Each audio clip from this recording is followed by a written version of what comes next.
समन्ता चक्रवालेषु अत्रा गच्छन्तु देवता सद्धम्मं मुनिराजस्स सुनन्तु सग्ग मोक्खदं धम्मස්සවන කාලෝ අයං භදන්තා ධම්මස්සවන කාලෝ අයං බදන්තා ධම්මස්සවන කාලෝ අයං භදන්තා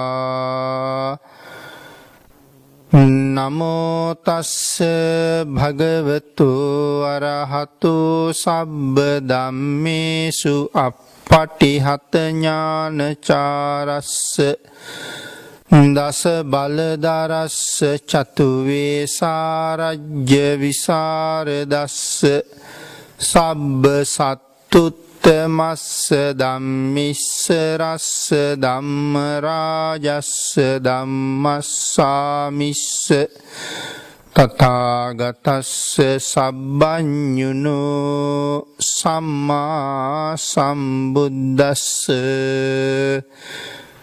නමෝ තස්ස භගවතු අරහතු සබ්බ ධම්මේසු පටිහත ඥානචාරස්ස දස බලදරස්ස චතු වේසාරජ්‍ය විසරදස්ස සබ්බ සත්තුත්තමස්ස ධම්මිස්ස රස්ස ධම්ම රාජස්ස ධම්මස්සාමිස්ස තථාගතස්ස සබ්බඤුනෝ සම්මා සම්බුද්දස්ස නමෝ තස්ස භගවතු අරහතු සබ්බ ධම්මේසු අප්පටිහත ඥානචාරස්ස දස බලදරස්ස චතු වේසාරජ්‍ය විසරදස්ස සබ්බ සත්තුත්තමස්ස ධම්මිස්ස රස්ස ධම්ම රාජස්ස ධම්මස්සාමිස්ස තථාගතස්ස සබ්බඤුනෝ සම්මා සම්බුද්දස්ස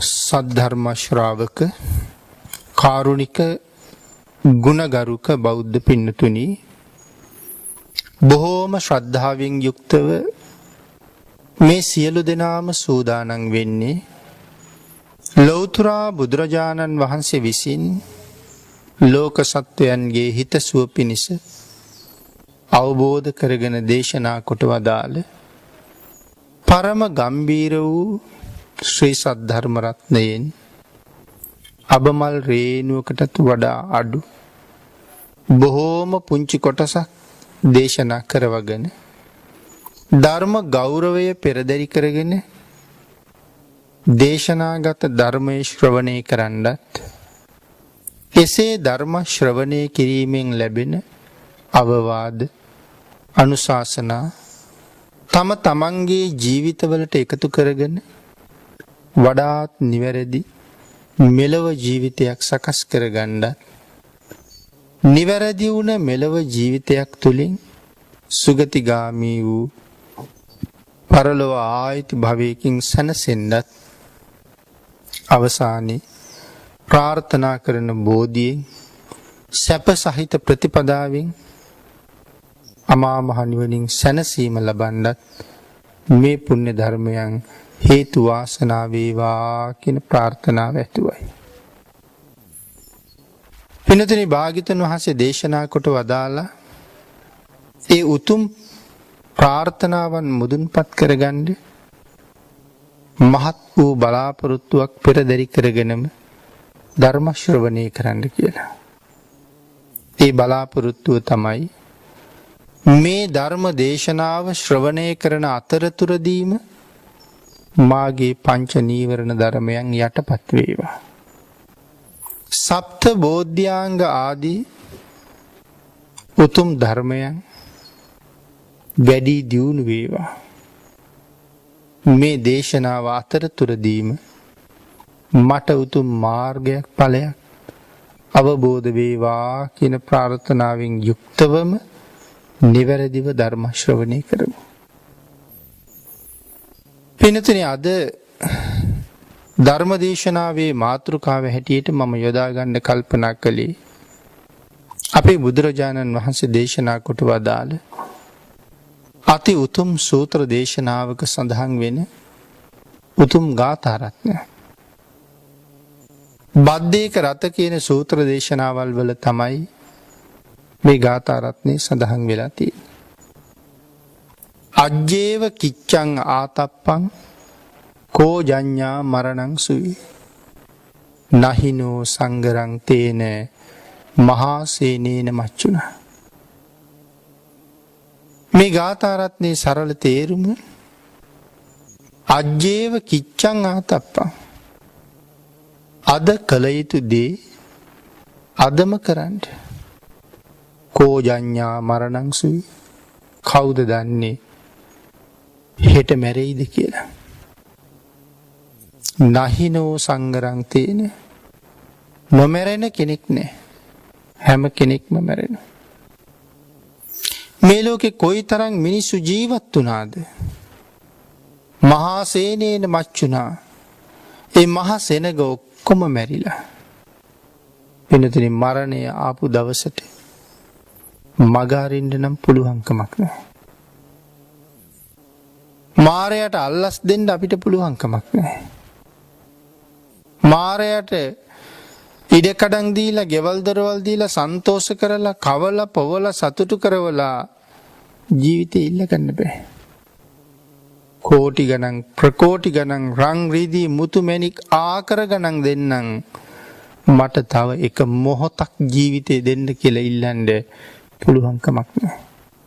පිළිගන්නේ නැහැ. ඔහු සුදුසු වෙලාවේ අපි අරන් යන එක ඒ විදිහටම කරනවා. ආන් ඒකින්ද වහ වහ හැම කෙනෙක්ම මැරෙන්න ලෑස්ති වෙන්න ඕනේ. ජීවත් වෙනවා කියලා කියන්නේ ඒකට. මරණයට සූදානම් වෙනවා කියන එකට. ඒ අතර අපි කරන තව යම් යම් කටයුතු තියෙනවා. ඒ කටයුත්ත තුලත් මරණයට සූදානම් වෙන්න පුළුවන්. හරි හම්බ කෙරුවත් ධාර්මිකව. හොරකම් කරන්නේ නැතුව, මංකොල්ල කන්නේ නැතුව, වංචා කරන්නේ නැතුව, අල්ලස් ගන්නේ නැතුව ධාර්මිකව ධනෙ හම්බ කරනවා. එහෙනම් ධාර්මිකව හරි හම්බ කළා කියලා කියන්නේ ඒකත්. ඒ හම්බ කරන අතරෙත් යහපත් විදිහට ඒ කටයුත්ත කරලා නිසා මරණයට සූදානමක් මිස මරණයේදී අවදානමක් ජීවිතයට ගන්නෙ නැහැ. මීට වඩා හොඳ තැනක උපදින්න වැඩපිළිවෙලක් හදාගන්නයි දේශනා කරන්නේ. මේ ගාථා රත්නයට අනුව පැහැදිලි කරපු ධර්මකාරණා 5ක් විතර තියෙනවා සාකච්ඡා කරන්න. කාල වේලාවත් එක්ක අපි යම් ප්‍රමාණයක් සාකච්ඡා කරමු. පළවෙනි කාරණාව තමයි සසර බොහෝම දිගයි. දෙවැනි කාරණාව මනුෂ්‍ය ආත්ම භාවය ඊටාම දුර්ලභයි. තුන්වෙනි කාරණාව නරක දුක්ඛයෝ හරි භයානකයි. හතරවෙනි කාරණාව බුද්ධෝත්පාදය ඊටාම දුර්ලභයි. බුද්ධෝත්පාදයේ දුර්ලභ වෙනවා වගේම ශ්‍රී සද්ධර්ම රත්නයත් දුර්ලභයි. අවසාන කාරණාව මරණය ඊටාම ඉක්මන. මෙන්න මේ ගාථා ටික, මේ කාරණා ටික, මේ ගාථාව යටතේ අපිට සාකච්ඡා කරන්න තියෙන කරුණු ටිකක්. සසර බොහොම දිගයි. වෙනතර මොකක්ද මේ සසර කියල කියන්නේ. ඉපදෙනවා ජීවත්වෙනවා මැරෙනවා. මැරුණ පුද්ගලයා ආයෙත් කොහෙ හරි උපදිනවා.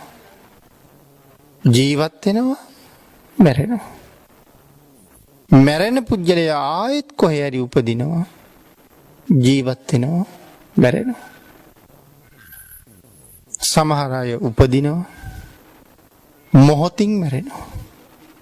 සමහර අයට මෙලව එළිය දකින්න ලැබෙන්නෙත් නැතුව මැරෙනවා. නමුත් මෙන්න මේ ඉපදී මෙරි මෙරි නිමක් නැතුව යන ගමනට කියනවා සසරයි කියලා. ආන්ගේ සසර ඊටාම දිගයි කිව්වේ එකයි. අපේ බුදුරජාණන් වහන්සේ මේ පිළිබඳව කරුණු දේශනා කරපු අපූර්ව ධර්ම කොටාසයන් අන්තර්ගතයි අනමතග්ග සංයුක්තය කියන කාරණාව පැහැදිලි කරන තැන. සංයුක්ත නිකායේ අනමතග්ග සංයුත්තය. එතන භාග්‍යවතුන් වහන්සේ මෙන්න මෙහෙම දේශනා කළා. මහණෙනි, මේ සංසාරේ එක සත්වෙක් තමන්ගේ අම්මා මැරිච්ච නිසා කොච්චර අඬලා තියෙනවද? ඒ දේශනා කරන්න පින්නතුනි, මේ ජීවිතයේ ඔබ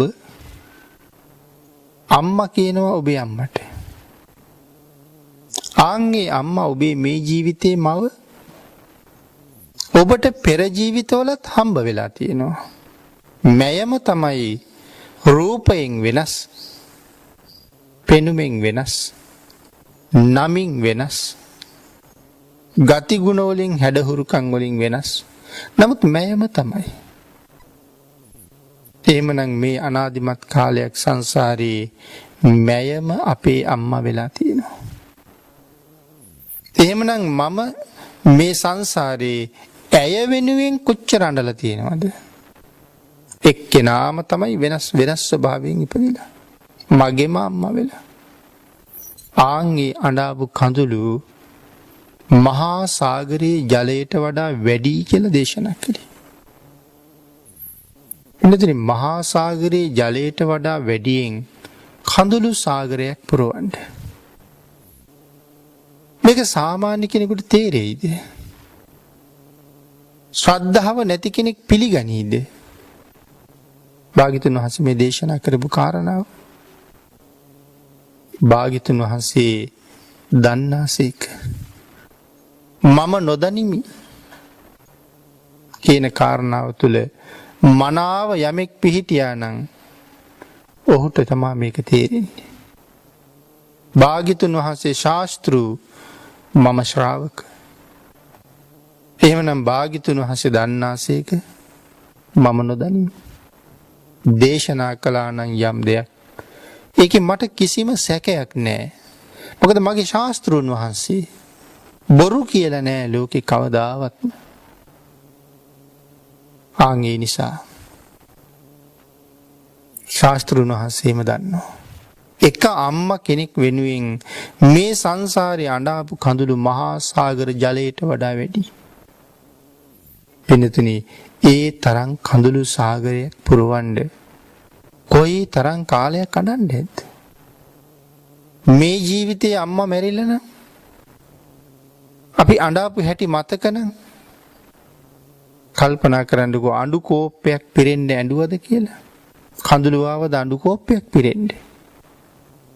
මේ ජීවිතේ අම්මා වෙනුවෙන් අඬු කෝප්පකින් එකක් කඳුළු පුරවන්න බැරි වුණා නම් පෙර ජීවිතවලත් එහෙමම තමයි. එහෙනම් අඬු කෝප්පයක් තරම්වත් අඬන්න බැරි වුණා නම් එක ආත්මයක යොදුන් 84000ක් මහා සාගරයේ ගැඹුරුයි.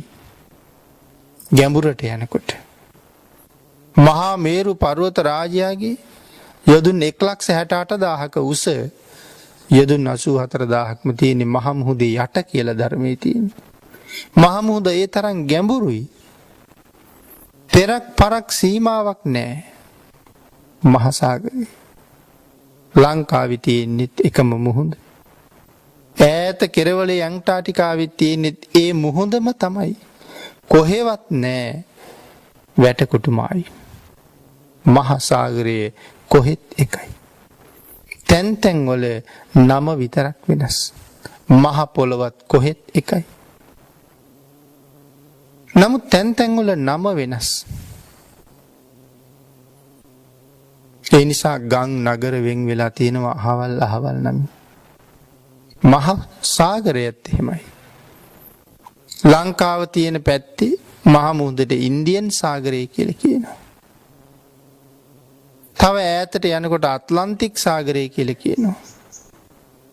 පැසිෆික් සාගරය කියලා කියනවා. මේ ආදි වශයෙන් නොඑක නම් තියෙනවා. නමුත් එකම මුහුදයි. මොන තරම් ජලය ඇද්ද? කාටනම් වැටහෙන්නද? පින්නතුනි, ආන් ඒ සාගර ජලයට වඩා එක අම්මා කෙනෙක් වෙනුවෙන් මම අඬලා තියෙනවා නම් මේ සසර. දැන් හිතන්නකො මොන තරම් නම් ඉපදිලා මැරිලාද කියලා. පින්නතුනි, මේ අඬාපු එක ගැන භාග්‍යතුන් වහන්සේ කතා කරන්නේ මනුස්ස ජීවිතයේ අඬාපු කඳුළු. අපි තිරිසන් වෙච්ච ආත්ම ගැන නෙමෙයි. එහෙනම් මිනිස්සු උනාට වඩා අපි මේ සංසාරේ තිරිසන් උනා වැඩි. ප්‍රේත අසුර වෙලා ඉපදුනා වැඩි. නමුත් මේ මිනිස්සු හැටියට අඬාපු කඳුළු. මේ සසර කොච්චර දිගද? ඒ එක අම්ම කෙනෙක් වෙන්නේ. ඊළඟ දේශනාව තමයි තවත් පුදුම සහගත. මේ ලෝකේ කොයිතරම් ජීවීන් ප්‍රමාණයක් ඇද්ද? එතන මගේ අම්මා නොවිච්ච කෙනෙක් නැහැ. මම අම්මේ නොකීව කාන්තාවක් මේ ලෝකේ හොයන්න බෑද? මෙරට පිටරට කොයිතරම් කාන්තාවෝ ජීවත් වෙනවද? ඒ මම අම්මේ කියපු අය. ඒ මගේ අම්මලා. එක භවයක එක කාලෙක ඇගේ තුරුලිත් මම හිටියා. ඇගේ සෙනෙහස යටතේ හිටියා. එහෙනම් දේශනා කළා අම්මි කීවේ නැති කෙනෙක් නෑ කියලා. එතකොට මේ සියලු දෙනා වෙනුවෙන්ම නේද මේ අඬලා තියෙන්නේ? ඒ සියලු දෙනාගෙන් එක්කෙනෙක් වෙනුවෙන් මහසાગර ජලයට වඩා අඬලා නම් මේ ඔක්කොම වෙනුවෙන් එහෙම අඬලා ඇති නේද? කාටද තේරෙන්නේ සසර කොච්චර දිගද? එක අන්තර් කල්පයක් තුල අපි කී පාරක් පින්නතේ මෙරි උපදින්නේ නැද්ද? අන්තර් කල්පයක් කියලා කියන්නේ මනුස්ස වර්ෂ වලින් අසංඛ්‍ය 86,40,000. අවුරුදු අසංඛ්‍ය කියන්නේ 1.140න් ලියන ගාණක් නේ. එතකොට 1.140 ගොඩවල් 86,40,000ක් තියෙනවා අන්තර් කල්පයක. එතකොට එවන් අන්තර් කල්ප 256ක් තියෙනවා එක මහා කල්පයක. එවන් මහා කල්ප 1.140 වූවා 4,00,000 අපේ මහ බෝසතාණන් වහන්සේ නියත විවරණයෙන් පස්සේ පාරමිතා පිරුවා. එහෙනම් ඒ නියත විවරණයට කලින් කොච්චර ඉපදිලා හිටියද? උන්වහන්සේ දැකපු බුදුරජාණන් වහන්සේලගේ ප්‍රමාණය මමත් බුදු වෙනවා කියලා තීරණය කරපු තැන ඉඳලා මනෝ ප්‍රනිධානයේ ඇති කරගත්ත කාලේ ඉඳලා වගේ 5,12,027 නමක් අපේ භාග්‍යතුන් වහන්සේත් 128ක් 5,12,027 නමක්. වෙනතුනි, ඔබ හිතනවද මේ 5,12,027 නමකින් පළවෙනි බුදුරජාණන් වහන්සේ ඔබ දැක්කේ නෑ කියලා? උන්වහන්සේගේ කාලේ ඔබ හිටියේ නෑ කියලා? හිටියා. තිරිසන් ලෝකේ හැරි හිටියා. പ്രേත ලෝකේ හැරි හිටියා. හිටියේ නැත්තේ නෑ. ඒසා දීර්ඝ සසරක් ගැන හිතනකොට මහා කල්ප අසංඛ්‍ය 20,00,000ක මනෝ ප්‍රනිධාන, වාග් ප්‍රනිධාන, කාය වාග් මනෝ ත්‍රිවිධ ප්‍රනිධාන කාලේ අපිත් හිටියා. ආන් ඊතරම් දිග සසරක සාගරේ පරයන්ඩ කඳුළු හැලුවා කියන එක සැක නෑ කවදාවත්. තිරිසන් වෙලා ඉපදිලා බෙල්ල කපාපු තැනින් විතරක් ගලාපු ලේ මහා සාගර ජලයට වඩා වැඩි කියලා භාග්‍යතුන් වහන්සේ දේශනා කළේ. ඉතින් හැම තිරිසන් ආත්මිකම බෙල්ල කැපුවේ නෑනේ. නමුත් මෙතන කතා කරන්නේ බෙල්ල කපාපු තැනින් ගලාපු ලේ සාගර ජලයට වඩා වැඩි කියලා. සසර කොයි තරම්නම් දිගද? ඒකයි මේ දේශනා කළේ සසර ඊටාම දිගයි. අපි අද කරනවා නම් අලුත් කියලා දෙයක් ඒ හැම දෙයක්ම පින්නතුනි පරණ දෙයක්. අද ළමෙක් වෛද්‍යවරයෙක් වෙන්න ඉගෙන ගන්නවා. මේ සංසාරේ ඔහු ඇය වෛද්‍යවරයෙක් වෙන පළවෙනි අවස්ථාව මේක නෙමෙයි. පෙර ඕන තරම් වෛද්‍යවරු වෙලා ඉඳලා තියෙනවා.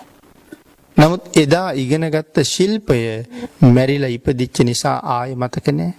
ආයෙ මුලින් ඉඳලා වෛද්‍ය විද්‍යාව ඉගෙනගෙන වෛද්‍යවරයෙක් වෙනවා. ඉංජිනේරුවරයෙක් වෙනවා. නීතිඥවරයෙක් වෙනවා. වෙනත් උසස් නිලධාරියෙක් ගණකාධිකාරිවරයෙක් වෙනවා. අලුත් දේවල් නම් නෙමෙයි. මේ සංසාරේ වෛද්‍යවරු හැටියට ආත්ම කෝටි ගණන් ඉඳලා ඇති. ඉංජිනේරුවරු හැටියට ආත්ම කෝටි ප්‍රකෝටි ගණන් ඉඳලා ඇති. නිමක් නෑ. ඒකයි මං කිව්වේ පරණ දෙයක්මයි. සංසාරේ ඒ තරම් ඈතයි. සංසාරේ ඒ තරම් දිගයි. මනුෂ්‍යාත්ම භාවයේ ඊටාම දුර්ලභයි. මේ දිගු සසර ගමනේ මිනිහෙක් වෙලා ඉපදුනේ ඊටාමත්ම කලාතුරකින්. එක ජීවිතයක් මනුස්ස වෙනකොට ජීවිත 100,000 ගාණක් තිරිසන් ලෝකෙ ඉපදිනවා. പ്രേත ලෝකේ අසුර ලෝකෙ උපදිනවා. මනුස්ස ජීවිතය ඊටාම ශ්‍රේෂ්ඨයි. ඒ ශ්‍රේෂ්ඨ ජීවිතය හම්බෙන්නේ හරීම කලාතුරකින්. මුතු මැණික් වගේ දේවල් ඊටා ලේසියෙන් පහසුවෙන් හම්බ වෙන්නේ ගල් බොරළු ඕන තරම් හම්බ වෙනවා. ආන් ඒ වගේ තමයි මනුස්ස ජීවිතයක් මුතු මැණික් වලට වඩා හුඟක් වටිනවා. ඉත පහසුවෙන් නිතර මිනිස් ජීවිත ලැබුණේ. තිරිසන් ආත්මවල ඉපදිච්ච ආත්මම වැඩි. නිරයවල් වල ඉපදිච්ච වාරයම වැඩි. പ്രേත අසුර ලෝකවල ඉපදිච්ච වාරයම වැඩි. මනුෂ්‍ය දිව්‍ය බ්‍රහ්මාත්මවල ඉපදිච්ච වාරය ඊටම අඩුයි. එනම් ඊටම දුර්ලභයි මනුස්ස ජීවිතය. භාග්‍යතුන් වහන්සේ උදාහරණයක් පැහැදිලි කරනවා. මනුස්ස චුති කියන සූත්‍ර දේශනාවෙන් මේ මහ පොළොවෙන් වැලි ටිකක් බුදුරජාණන් වහන්සේගේ නිය මඩලට අරගෙන ශ්‍රී හස්ත ධාතුවේ භික්ෂූන් වහන්සේලාට පෙන්නලා අහනවා මහණෙනි මගේ නිය පිට තියෙන වැලි ප්‍රමාණයද වැඩි නැත්නම් මහ පෘථුවියේ තියෙන වැලිද වැඩි? ස්වාමීනි නිය පිට තියෙන ඊටාම ස්වල්ප ප්‍රමාණයයි. මහ පෘථුවියේ තියෙන වැලිම වැඩි. නිය පිට වැලි තිබ්බා කියලා කීවත් පින්නතුනි මේ මුළු නිය මඩල මතම වැලි තිබුණේ නෑ කියලා සඳහන් කළේ. මිනිස්සුන්ගේ නියපොත්ත දික් වෙලා ඇවිල්ලා ඇඟිල්ල පහු කරලා ඉස්සරහට යනකොට අපි නියපොතු කපනවා. මුලින් දික් වෙලා එනකොට මසට උඩින් ආපු නියපොත්ත මසටම ඇලිලා නිසා ඒ මස කැපෙයි කියලා නූලක් දෙකක් ඉඩ තියලා තමයි අපි නියපොත්ත කපන්නේ. මනුස්ස චුති සූත්‍ර අට කතාවේ හැටියට භාග්‍යතුන් වහන්සේ වැලි තියාගෙන තියෙන්නේ ආංගර නූලක් දෙකක් ඉතුරු කරපු ප්‍රමාණය. නියපොතු කපලා ඇඟිලි දික් කරාම අපි ඉතුරු කරපු අර නූලක දෙකක ප්‍රමාණය වෙනම කැපිලා පේනවා සුදු පාටට. මසට ඇලිලා තියෙන කොටස රතු පාටයි ඉතුරු කරපු කොටස සුදු පාටයි. භාග්‍යතුන් වහන්සේ වැලි තියාගත්තේ අන්න එතන විතරයි. ඒ සුදු පාට ටිකේ විතරයි කියලා අට කතාවේ කියන්නේ. ඒ චුට්ට පෙන්නලා තමයි යහන්නේ මහණෙනි මේ ලෝකේ ජීවත් වෙන මිනිස්සු මැරුණට පස්සේ ආයේ සුගතිගාමී වෙලා උපදින්නේ මේ නිය පිට තියෙන වැලි ප්‍රමාණයටත් වඩා අඩු පිරිසයි කියලා. අනිත් ඔක්කොම සතර අපායි කොහේ හරි. එහෙම කල්පනා කරනකොට ඔබ හිතලා බලන්න ඕනේ මමත් අනිවාර්යයෙන්ම දවසක මැරෙනවා. මරණින් පස්සේ කොහෙද උපදින්නේ කියලා. සතර අපායි යනවද සුගතිය කියනවද කියන ප්‍රශ්නෙට හැම වෙලාවෙම පිළිතුරක් සපයන්න ඕනේ. දුර්ලභ මනුස්ස ජීවිතය. හැබැයි පින්නතුනි අදත් එහෙම හිතන්න ඕනේ කොහෙද යන්නේ කියලා. නමුත් පෙර ඔබ හුඟක් හිතන්න ඇති. බුද්ධාන්තරවල සම්මා දිට්ඨිකව බොහෝම පින් කරන්න ඇති. දිව්‍ය ලෝක බ්‍රහ්ම ලෝකවල අවුරුදු කෝටි ගණන් කල්ප ගණන් ඔබ සැප විඳින්න ඇති. එයින් චුත වෙලා පින ඉවර වෙලා බැහැලා ඇවිල්ලා ඔබ මනුස්ස ලෝකේ නතර වෙලා. බ්‍රහ්ම ලෝකේ තියෙන හුඟක් ඉහළ බව දන්නවා. ඊට පහලින් දිව්‍ය ලෝක තියෙන බව දන්නවා. පරිනිම්මිත වසවර්තියේ ඉඳලා පල්ලෑට චාතුම් මහා රාජිකේ ගාවට එනකොට යදුන් 42000 පහළට දිව්‍ය ලෝක පිහිටියේ. එන පහළට එන්නේ කුසල් අඩුවෙන් සිද්ධ කරගත්ත යම් සුළු කුසල් ප්‍රමාණයක් නිසා පහළම තැනක උපදින්නත් පුළුවන්. සමහර අය බඹලොව ඉඳලත් බැහැගෙන එනවා. සමහර අය පහළම දිව්‍ය තලයක ඉඳලා දෙව්ලොවත් බොහොම පින් කරලා ඉහළට යනවා. ඒ බැහැගෙන ආපු අය තමයි චුත වෙන්න යනකොට දිව්‍ය ලෝකෙදී අඬලා දෙවියෝ කීවා සුගතියට ගිහිල්ලා හුඟක් පින් කරගන්න කියලා. පින් කරගෙන ආයේ මෙහාටම එන්න කියලා. අන්න ඒක හින්දා සුගතියට කියලා ආවේ මනුස්ස ලෝකෙට. බොහොම පින් කරලා එහාටම එන්න කිව්වා. නමුත් පින්නතුනි මෙහි ආවට පස්සේ ආවේ කොහේ ඉඳලාද මොනවද කරන්න ඕනේ යා යුත්තේ කොහාටද ඒව අමතක වෙනවා. අමතක වෙලා මේ ලෞකික ලෝකේ අතරමං වෙලා කාම ලෝකේ අනන්ත දහ දුක් විඳිනවා. නිමක් නැති දුක් කන්දරාවක් විඳින කර ජීවත් වෙනවා. දුර්ලභයි මනුස්ස ජීවිතේ. ඒ දුර්ලභ මනුස්ස ජීවිතය ලබාගෙන ඒ ජීවිතයට හොඳ සාධාරණයකුයි කරන්න ඕනේ. මොකද්ද මනුස්ස ජීවිතයට කරන සාධාරණය? දස අකුසලයෙන් වැළකීලා දස කුසල කර්මපතේවත් මනාව සම්පූර්ණ කරගන්න ඕනේ. දස දාන වස්තුව සම්පූර්ණ කරගන්න ඕනේ. මැරෙන බව ඇත්ත, තව තැනක උපදින බවත් ඇත්ත. සුගතියක ඉපදිලා මීට වඩා එදාට සැප විඳිනවා. දැන් ඊටාම දුර්ලභයි මනුස්ස ජීවිතේ. ඒ දුර්ලභ වූ ජීවිතය ඔබට ලැබිලා තියෙනවා. දැන් මරණින් පස්සේ නැවත මනුලව හෝ එහෙම නැත්නම් සුගතියක උපද්දවන්න කටයුතු කිරීමේ වගකීම තියෙන ඔබ ළඟ. එහෙම අතර කෙනෙක් හිතනවා නම් මේ තුච්ච සංසාරේ නැවතත් නම් උපදින්න කැමැත්තක් නැහැ. මම සසරින් සදහටම නිදහස් වෙනවා කියලා ඒකටත් මාවත හොඳටම විවෘත කරලා තියෙනවා බුද්ධෝත්පාද කාලයක. එහෙම කටයුතු කරන්නත් පුළුවන්.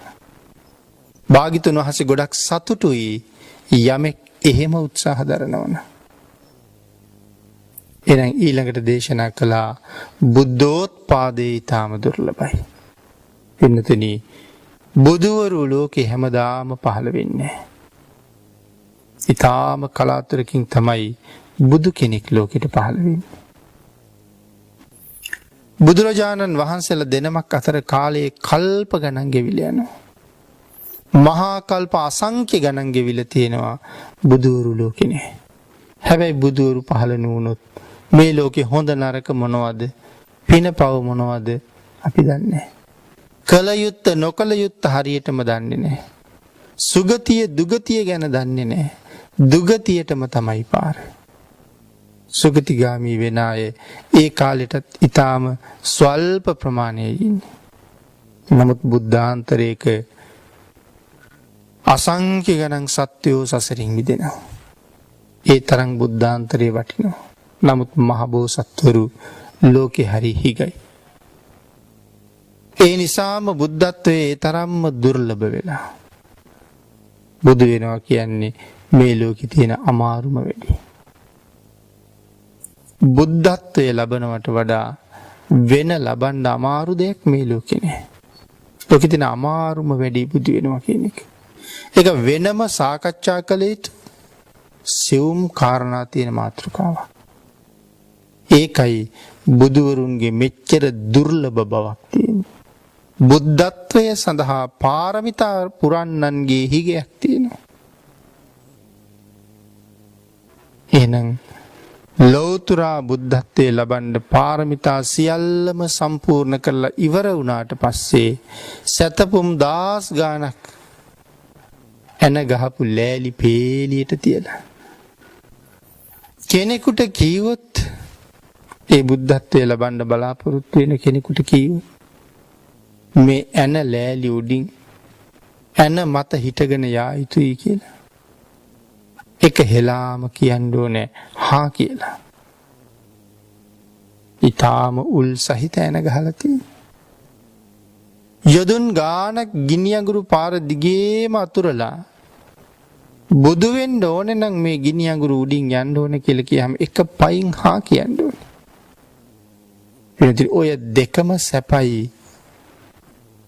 පාරමිතා පුරලා ඉවරුණාට පස්සේ නැවතත් අවීචියට ගිහිල්ලා එන්න කියලා කිව්වොත් එක පයින් මහා කියන්න ඕනේ. අන්න එහෙම වීරියක් තියෙන්න ඕනේ බුද්ධත්වයේ ලබන්න. එහෙම වීරියවන්තයෙකුටයි පුළුවන්. ඊළඟට තව කරුණක් මතුවුණා. අර යොදුන් ගානක් ගිනි අඟුරු උඩින් ඇවිදිනවට වඩා යොදුන් ගානක් ඇනලෑලි උඩ යනවට වඩා හරි භයානකයි අවීචිය කියලා. අවීචියේ දුකත් එක්ක මේ කාරණා දෙක ඉතා සුළු කරුණු දෙකක් විතරයි. නිරය ඊට වඩා හරි භයානකයි.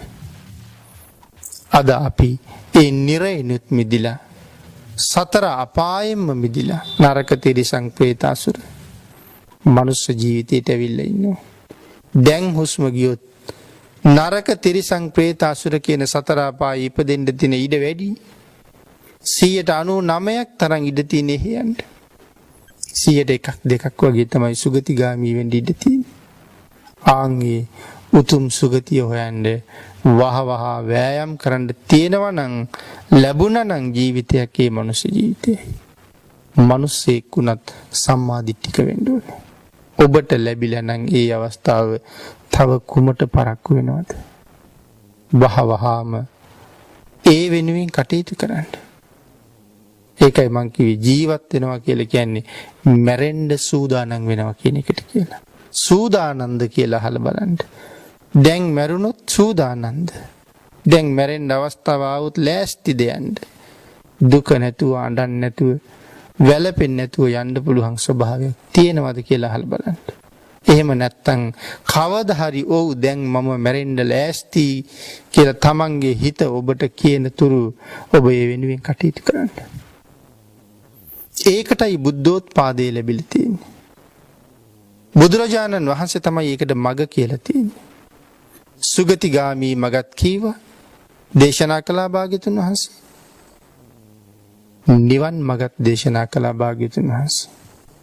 වරෝ වරඤ්ඤු වරදෝ වරහරු ඒ උතුම් නිවනට යන මඟ මනාව පැහැදිලි කරලා දෙනවා. මේ ලෝකේ ජීවත් වෙනවා නම් යම් සත්ව සමුදායක් ඒ සියලු දෙනාම කවදා හරි දවසක පින්නතේ නිවන් දකිනවා. අනිවාර්යෙන් නිවන් දකිනවා. මේ සසර කෙරවල කරන්නේ නිවන් දැකලාමයි. නමුත් මැස්සෙක් අරගත්තාම මේ මැස්සා කවද්ද නිවන් දකින්නේ කියන එකත් භාග්‍යතුන් වහන්සේ දන්නවා. ඒ කෝඳුරුවා නිවන් දකින දවසත් දන්නවා. මේ මදුරුවා නිවන් දකින දවසත් දන්නවා. වැසිකිලි වලේ ඉන්න පණුවා නිවන් දකින දවසත් දන්නවා. මනුස්ස ලෝකේ ඉන්න එක්කෙනෙක් ගානේ ස්ත්‍රී පුරුෂයෝ නිවන් දකින දවස භාග්‍යතුන් වහන්සේ හොඳටම දන්නවා. එහෙමනම් මේ සියලුම සත්වයන්ගේ නිවන ඒ සියලුම සත්වයන් නිවනට යන මඟ භාග්‍යතුන් වහන්සේට පුළුවන් වෙන වෙනම වෙන් කරන්න. නිවන කියන්නේ එක. උදාහරණයක් හැටියට සඳහන් කළොත් අනුරාධපුරයේ මහා සෑය කියන්නේ එක. කෝටි ලක්ෂයක් සක්වලට මහා සෑයවල් වෙන්න නැහැ. එකයි තියෙන්නේ. මේ කෝටි ලක්ෂයක් සක්වලේ ඉන්න ජීවීන් මේ මහා සෑය ළඟට එනවා. දෙවියෝ එනවා. මිනිස්සු යනවා. එතකොට කෝටි ලක්ෂයක් සක්වලේ කියලා කියහම ඈත සක්වලවල් වල ඉන්න අයට මහසෑයට ඇවිල්ලා වැඳලා යන්න භාග්‍ය නැහැ. නමුත් දෙවිවරු බ්‍රහ්මයෝ එනවා ඇති. මේ කෝටි ලක්ෂයක් සක්වලේම බුදුරජාණන් වහන්සේගේ ශ්‍රාවකයෝ ඉන්නවා. බුදුරජාණන් වහන්සේගේ ආඥා ශේෂ්ත්‍රය. තම බුද්ධ රාජ්‍ය සක්වලවල් කෝටි ලක්ෂයක්නේ. ඒ නිසා බෞද්ධයෝ එහෙත් ඉන්නවා. අපි බඹලෝ තියෙන සලුමිනි සෑය, සිළුමිනි සෑය, දෙව්ලොව තියෙන ඒ සෑයවල් ගැන කතා කරනවා. එනම් මේ කෝටි ලක්ෂයක් සක්වලේ භාග්‍යතුන් වහන්සේගේ ශ්‍රාවකයෝ මේ මහා සෑය ගැන කතා කරනවා ඇති. නමුත් පින්නතුනි කෝටි ලක්ෂයක් සක්වලට මහා සෑයවල් තියෙන එකයි. ආන් ඒ මහා සෑයට යන්න මේ කෝටි ගණන් සත්වයන්ට වෙන වෙනම පුළුවන්කම තියෙනවා. ඒ මහා සෑයට යන්න තනියම එක පාරක් එක සත්වයකට පෙන්වන්න පුළුවන්. ඒ වගේ මේ උතුම් නිවන එක තැනක තියෙන එක ලක්ෂයක්. මේ සියලු දෙනාම දවසක නිවන් දකිනවා. එහෙනම් ඒ හැමෝම නිවන් දකින්නේ තමන්ගේ නිවන වෙනුවෙන් වීරිය වඩපු හැටියට. එහෙනම් නිවන කියන තනි ලක්ෂයට යන්න තමන්ට වෙනම පාරක් තියෙනවා. මේ ලෝකේ තව කෙනෙක් නිවන් දැකපු විදිහෙන් තව කෙනෙකුට නිවන් දකින්න බෑ. තමනුත් ඒ නිවන අවබෝධ කරගන්න ඕනේ. ඒ නිසා හැම කෙනෙකුටම එක පාරක්, ඍජු පාරක්, තනි මාර්ගයක් තියෙනවා ඒ නිවනට යන්න. ඒක බුදුරජාණන් වහන්සේ තමයි දන්නේ. වරෝ වරඤ්ඤු වරදෝ වරහරු. භාග්‍යතුන් වහන්සේ හැම කෙනෙක්ම නිවන් දකින්න දවස දන්නවා. නිවන් දකින්න හේතුව දන්නවා. නිවන් දකින්න පාදක වෙන ධර්ම කාරණාව දන්නවා. නිවන් දකින්න භවය මොකක්ද කියලා දන්නවා. එහෙනම් මහා සෑය කියන එක තැනට යන්න කෝටි ලක්ෂයක් ගත්තොත් ඒ කෝටි ලක්ෂෙටම පාරවල් කෝටි ලක්ෂයක් දක්වන්න පුළුවන් වගේ මේ නිවනට යන්නත් මේ ලෝකේ ඉන්න සියලුම සත්වයන්ට එක තනි මාර්ගයේ බැගින් භාග්‍යතුන් වහන්සේ දන්නවා. ඒ මඟ අපිට දේශනා කරලා තියෙනවා. කියලා දීලායි තියෙන්නේ. අද කොහෙද තියෙන්නේ මේ මඟ? ත්‍රිපිටකයේ සාහට්ට කතාවේ.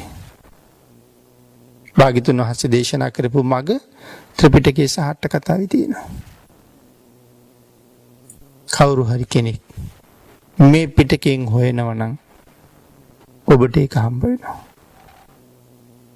ආන් ඒකයි පින්නතුනි හරියටම බණ අහන්න කියලා දේශනා කළේ. චාරිත්‍රයට බණ අහන්න එපා.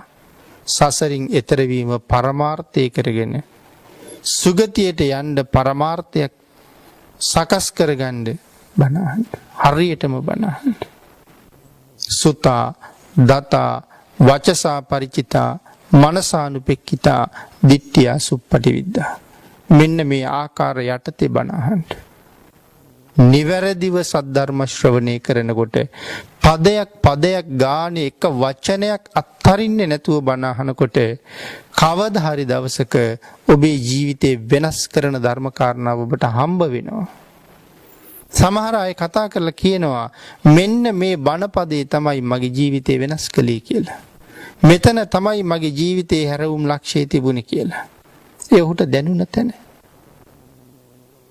අන් ඒ වගේ හැම කෙනෙකුගේම නිවන ගැන සාක්ෂාත් කරවන ප්‍රත්‍යක්ෂ කරවන්න හේතු වෙන උතුම් වචනයක්, ධර්ම කාරණාවක්, බණ පදයක්, සූත්‍රයක් මේ දේශනාව තුළ තියෙන භාග්‍යතුන් වහන්සේගේ. ඒක හොයාගන්නයි මනාව ධර්මය අධ්‍යයනය කරන්න ඕනේ. අපි හැමෝගෙම නිවන ගැන දේශනා කරලා තියෙනවා. එමනම් නිවැරදි ත්‍රිපිටකයේ නිවැරදි අට කතාවෙන් ඒක හොයන්න ඕනේ.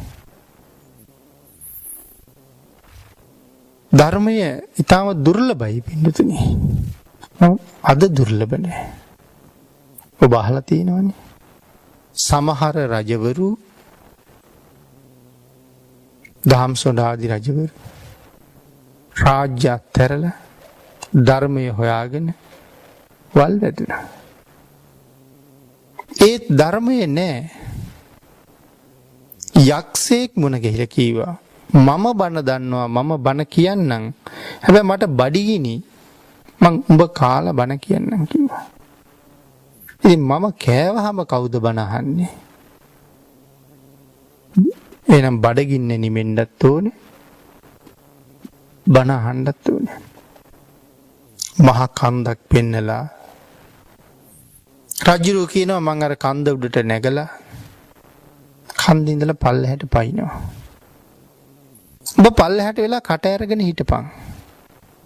හැබැයි මම ලං වෙනකොට මට ඇහෙන මානේ ඉන්නකොට මට ඇහෙන්න බණපද දෙක තුනක් කියපන්. මං ඒත් එක්කම ඔබේ කට ඇතුලේ. මට මේ බණපද දෙක තුන ඇති. ඒ කියන්නේ බණපදයක් වෙනුවෙන් ජීවිතේ දෙන්න සූදානම් වෙන කාලයක් එනවා. ඒ තරම්ම ධර්මයේ දුර්ලභයි. නමුත් පින්නතුනි ධර්මය ඒ තරම් දුර්ලභ යුගයක් එනවනම් රාජ්‍යයි ජීවිතේ දෙකම අතහැරලා බණ අහන්න හිතෙන කාලයක් එනවනම් ශ්‍රද්ධාවත් එක්ක ඉතින් අද ඒකට ඔබට කොයි තරම්නම් අවස්ථාව තියෙනවද මේ ලෝකේ බණ අහන්න මග කොච්චර විවර වෙනවද සම්මා දිට්ඨික රටවල් වල මිත්‍යා දෘෂ්ටිකයන්ට එහෙම මගක් නැහැ. මග තියෙනවා නමුත් ඒගොල්ලන්ට ප්‍රයෝජනයක් නැහෙනේ. එහෙමනම් මනාව ශ්‍රවණය කරන්න ඕනේ ධර්මය. අද ඕන තරම් ත්‍රිපිටකයේ මුද්‍රණය වෙනවා. ඕන තරම් අට කතාව මුද්‍රණය වෙනවා. අල්මාරි පුරවලා ත්‍රිපිටක අට කතා පොත් සාප්පුවල තියෙනවා. පන්සල් වල තියෙනවා. දුර්ලභ නැහැ. මෙතෙක් සංසාරි වින්දනන් දුක්ඛන්දක්. ඒ සියලුම දුක්ඛන්ද නැති කරන මග ඒ පොත් අල්මාරිය ඇතුලේ තියෙනවා. අනාගතේ විඳින්න තියෙනවා නම් දුක්ඛන්දරාවක්. ඒ සියලු දුක් සමනය කරන මග ඒ අල්මාරිය ඇතුලේ තියෙනවා. මෙතෙක් ආසසර මග සදාකාලිකවම නැති කරන්න පුළුවන් මග මේ අල්මාරිය ඇතුලේ තියෙනවා නම් මේ තැවෙන දැවෙන පිච්චෙන සියලුම ප්‍රශ්නවලට උත්තර මේ අල්මාරිය ඇතුලේ තියෙනවා නම් වෙනතනේ ඒ ඇතුලේ තියෙන පොත්පත් ටික ළඟ දන ගහලා වැන්දට කමක් නැහැ. ඒ වැඩ ඉන්නේ භාග්‍යතුන් වහන්සේ දේශනා කරපු මගේ නිවන් මග අන්තර්ගත ධර්ම කාරණා ටික. මගේ සුගති මග අන්තර්ගත කාරණා ටික. දුර්ලභ නැහැ ඕන තරම් පොත්පත් තියෙනවා. නමුත් පොත්පත් නැති කාලයක් එනවා. බණ කියන අය නැති කාලයක් එනවා. ඒක හරි දුර්ලභයි කෙටි කාලයයි මේ පොතපත අපි ගාව තියෙන්නේ. ධර්මය කියන වචනය අවුරුදු කෝටි ප්‍රකෝටි ගානකින් අහන්න ලැබෙන්නේ නැති වචනයක් ලෝකේ. කවුරුවත් දන්නේ නැහැ ධර්මය කියලා වචනයක්.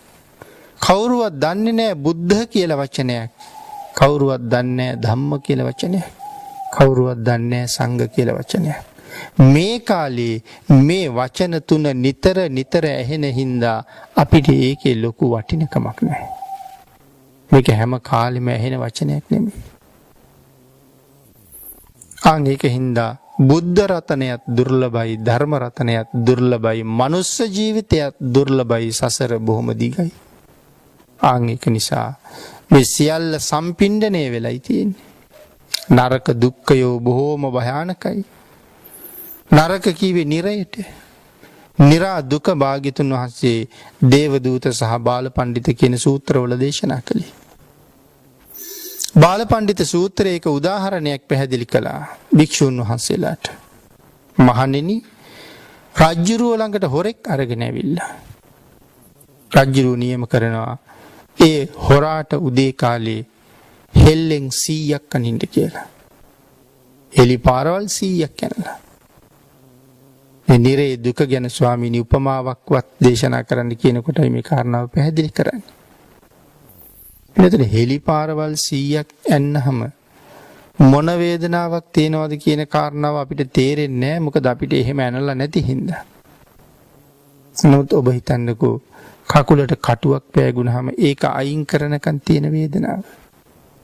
නිදිකුම්බ කටුවක් ඇනුනහම තියෙන වේදනාව, කුවේණි කටුවක් ඇනුනහම තියෙන වේදනාව, ඒ කටුව ඇනිලා එච්චර වේදනාවයි නම් බෝතල් කටුවකට කැපිලා ඇණයක් පෑගිලා එච්චර වේදනාවයි නම් හෙල්ලෙන් 100ක් යන්නහම කොහොමද? හෙල්ලෙන් 100ක් යනලා දවල් ගිහිල්ලා කියනවා ස්වාමීනි තාම මැරිලා නෑනේ, තව 100ක් අනින්න කියනවා. හවස ගිහිල්ලා කියනවා ස්වාමීනි තාම මැරිලා නෑනේ, තව 100ක් අයින්න කියනවා. දැන් හෙල්ලෙන් 300ක් යනලා හරියට නිකන් පණුව කාපු කොලයක් වගේ දැන් හෙලි පාරවල්. කොහොම වේදනාවක් ඇද්ද? මේ උදාහරණයක් පැහැදිලි කරන්න දේශනා කළා.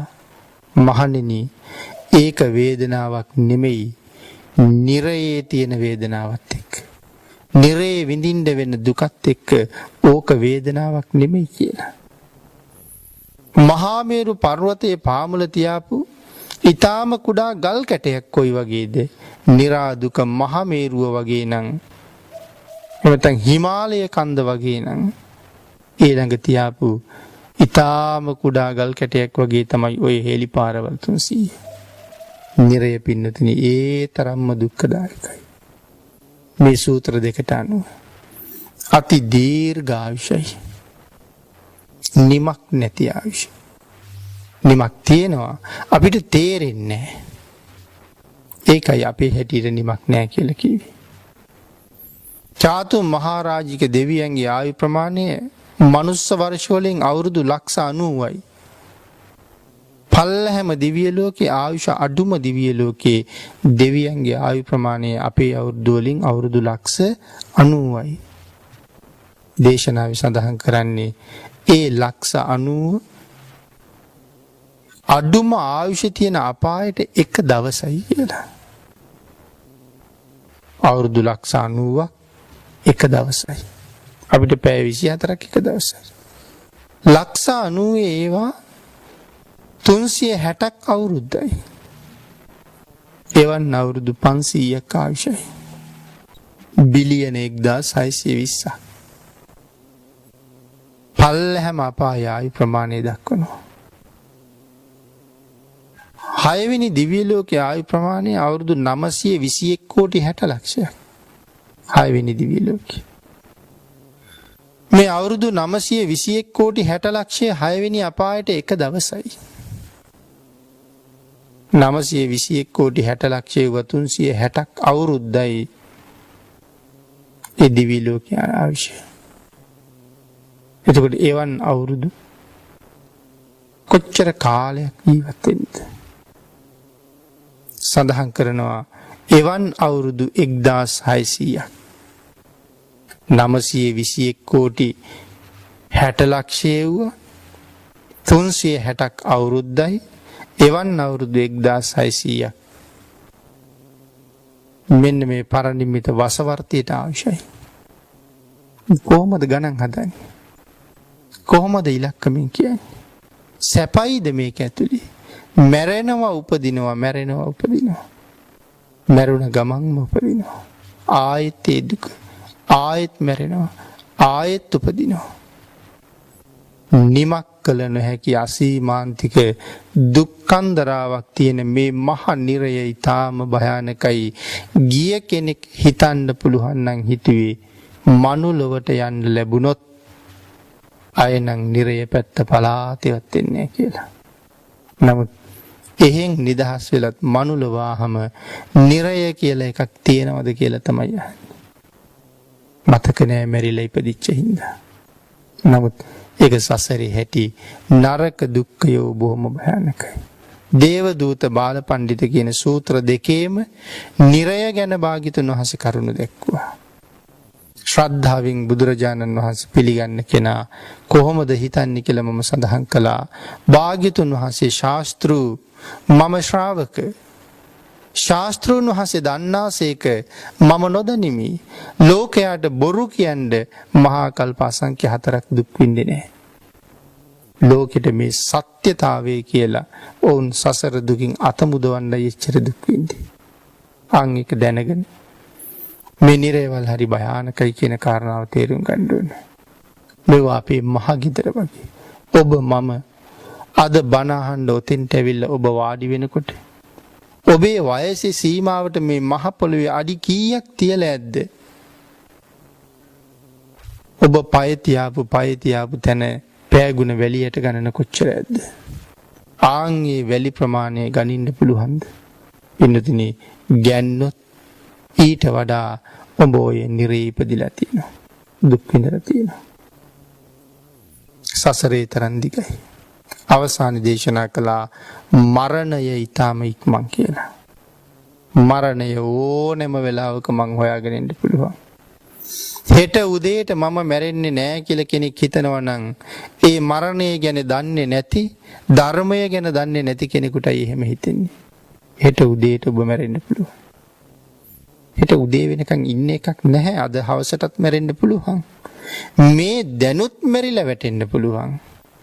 මේ දේශනාව අහලා ඉවර කරන්න ඔබට බැරි වෙන්න පුළුවන්. ජීවිතේ තරම්ම අස්තිරයි, අනිත්‍යයි. හරියට කොයි වගේද මහ තෙරවරු දේශනා කළේ කිසිම ආවරණයක් නැති ලොකු පිට්ටනියක් මැද්දේ පහනක් පත්තු කරලා තියලා තියෙනවා. කිසිම ආවරණයක් නැහැ. හතර පැත්තෙන්ම හුලං ගහනවා. ආවරණයක් නැති මේ පහන කොයි වෙලේ නිමෙයිද කියලා කවුරුවත් දන්නවද? දන්නේ නැත්තම් මේ ජීවිතේ මහ පොළොව මත කොයි වෙලාවෙ ඇද වැටෙයිද කියන එක කවුරුවත් දන්නේ නැහැ. සසර කරාපු කුසල ධර්මයන්ට අනුව අපේ ආයුෂ තීන්දුව වෙලා තියෙනවා. ඒ කොච්චර කාලයකටද කියලා දන්නේ නැහැ. තව විදිහකට සිහිපත් කළොත් පින්නතුනි මේ ලෝකේ තියෙන හැම දෙයක්ම වෙහෙසටපත් වෙනවනේ. වාහනයක් ගත්තොත් සතපුම් 100 ගානක් එක දිගට ධාවනය වෙනකොට රත් වෙනවා. වෙහෙස නිසා. රෝද රත් වෙලා හුලනුත් සමහරලාට බැහැලා යනවා. ඉතින් ඒ නිසා සතපුම් සමහරලාට 500 600 ගිහිල්ලා අපි ටිකක් නතර කරනවා. නිමෙන්න ඕනේ කියලා. අපි වැඩ කරලා දවසේ කීප වතාවක් ඉඳ ගන්නවා විවේක ගන්න, වතුර ටිකක් බොන්න. හැන්දෑවට ගිහිල්ලා නා කියාගෙන සමහර කෙනෙක් ඉක්මනට නිදා ගන්නවා දවසම මහන්සි වුණා. මේ කාලෙත් ටිකක් වැඩිපුර නිින්ද හොඳයි කියලා කියන්නේ කය ඕනෑවට වඩා මහන්සි කරන්න එපා, ප්‍රතිශක්තිකරණයගේ තියෙන්න ඕන කියලා. මේ වසංගත තත්ත්වයන් නිසා. සමහර වෙලාවට එක දිගට වැඩ කරන යන්ත්‍රයක් ඒවත් නතර කරනවා. ඒක දිගටම වැඩ හින්දා. එතකොට එහෙම එක දිගටම වැඩ කරනකොට වෙනස් වීම වලට භාජනය වෙලා වෙහෙසටපත් වෙලා නතර නොකළොත් වෙන හානිත් එක විනාශ වෙලා යනවා. එහෙනම් මෙහෙම හිතන්නකෝ. ඒ හැම දෙයක්ම නතර වෙනවා නම්, නතර කරනවා නම් දිගු පැවැත්ම උදෙසා. අම්මගේ කුසට ආපු දවසේ ඉඳලා අද මේ වෙනකොට ඔබේ වයස ගැන හිතන්න. අවුරුදු 40ක්, අවුරුදු 50ක්, 30ක්, 25ක්, 15ක්, එතනුත් එහාට විවිධ වයස් සීමාවල් වල අය මෙතන ඉන්නවා. නමුත් පින්නතුනි මව් කුසේ කලලයක් හැටියට පිළිසිඳගත්ත තැන ඉඳලා අද මේ දැනුත් තවත් ඔබේ හෘද වස්තුව එකම විදිහට වැඩ කරනවා. නතර කරපු දවසක් නෑ, නතර වුණ දවසක් නෑ. දැන් අවුරුදු 15ක්ම එක දිගට රෑ දවල් වැඩ. මම රෑට නිදි. නමුත් හෘද වස්තුව වැඩ. අවුරුදු 30ක් ඔබේ හෘද වස්තුව වැඩ. අවුරුදු 50ක්, අවුරුදු 60ක් එක දිගටම වැඩ. වැඩ කරලා වෙහෙසටපත් වෙලා එක පාරම නතර වුණොත් මොකද වෙන්නේ? අපි මුලින් කතා කරපු උදාහරණ නම් නැවත ප්‍රතිසංස්කරණය කරලා ආයෙත් දුවවන්න පුළුවන්. නමුත් මේ හෘද වස්තුව නතර වුණොත් ආය ප්‍රතිසංස්කරණය කරලා දුවවන්න බෑ. මැරුණ කියලා එදාට කියන්නේ. එහෙනම් ලොකු අවදානමක් තියෙනවා. මෙයත් එහෙම වෙහෙසටපත් වෙලා වාහනයක සමහරලාට ඉන්ධන යන පොම්ප පවා සුද්ධ කරනවා වගේ අපි දන්නවා කොලෙස්ටරෝල් බැඳුණා කියනවා. නහර හීන් වුණා කියනවා. ඉතින් බැලුම් දාලා පුම්බනවා. තව එක රසායනික ද්‍රව්‍ය දාලා හොදනවා. එහෙම නැත්නම් කපලා අයින් කරලා තව තැනකින් නහරවල් ගලවලා අරගෙන බද්ධ කරනවා. එහෙමත් දැන් දුවනවා. අලුත් වැඩියා කර කර යනවා. දවසක නතර වෙයි. නතර වෙන්න දවසක් එනවා. හැබැයි ඒක අද රැයටද දන්නේ. දැන් දවල්ද දන්නේ. වාහනේ එළවන ගමන්ද දන්නේ නතර වෙන වෙලාව. ආන් ඒක හින්දා මරණය කවදද කොතනද කොයි වෙලාවේද කොහොමද කියන කාරණාව අපි කවුරුවත් දන්නේ නැහැ. ඒ ඉඳ ලෑස්ති වෙලා ඉන්න. ඕනෑම වෙලාවක ආවොත් යන්න සූදානම්. එහෙනම් අපි කරුණු පහක් විතර සිහිපත් කළා. සසර දිගයි, මනුෂ්‍ය ජීවිතයේ දුර්ලභයි, බුද්ධෝත්පාදයත් ධර්මයත් දුර්ලභයි, නරක දුක්ඛය භයානකයි. ඒ වගේම මරණය ඊටම ඉක්මන. මෙන්න මේ නිසා වහවහ ජීවිතයේ කුසලයෙන් පෝෂණයටපත් කරලා ඕනෑම වෙලාවක මරණයට සූදානම් වෙලා ඉන්න. ඒ සඳහා ලැබුණ උතුම් මනුෂ්‍ය ජීවිතේ මේ මනුෂ්‍ය ජීවිතේ තමයි ඒක කරන්න හොඳටම පහසු සම්මා දිට්ඨික මනුෂ්‍ය ජීවිතයක් හරි වටිනවා පින්නතුනි. ඒ ශ්‍රේෂ්ඨ සම්මා දිට්ඨික මනුෂ්‍ය ජීවිතයක් ඔබට ලැබිලා. ඉතින් තව මොකක් නිසා ඔබ ප්‍රයෝජන ගන්න නැතුව ඉන්නවද? සසරින් මිදෙන්න, දුකෙන් මිදෙන්න කුසල් දහම් රැස් කරගන්න තියෙන හොඳම කාලේ. අපි හිතනවනේ හැමදාම වැඩ කරන්න බෑ, වයසට යනවා. වැඩ කරන්න පුළුවන් කාලේ හොඳට මහන්සි වෙන්න ඕනේ, රැකියාව කරන්න ඕනේ, රටතොට ගිහිල්ලා හරි රෑදවල් නිදි මරලා හරි සල්ලි හොයන්න ඕනේ පුළුවන් කාලේ. බැරි කාලේ ඕක කරන්න බෑනේ කියලා අපි හිතනවා. පිනත් එහෙමම තමයි. බැරි කාලේ පින්කම් කරන්න බෑ. පින් කරන්න පුළුවන් කාලේ. කල යුතු කුසල් බොහොමයි. එනිසා ඔබේ ශක්තිය හීන වෙන්න කලින් බොහෝ කුසල ධර්මයන් රැස් කරගෙන භයානක සංසාරයෙන් එතර වෙන්න මඟ සකස් කරගන්න තුනුරුවන්ගේ ආශිර්වාදයෙන් ඔබට ශක්තිය, ධෛර්යය, භාග්‍ය, වාසනාව උදා වේවා කියලා ආශිර්වාද කරනවා.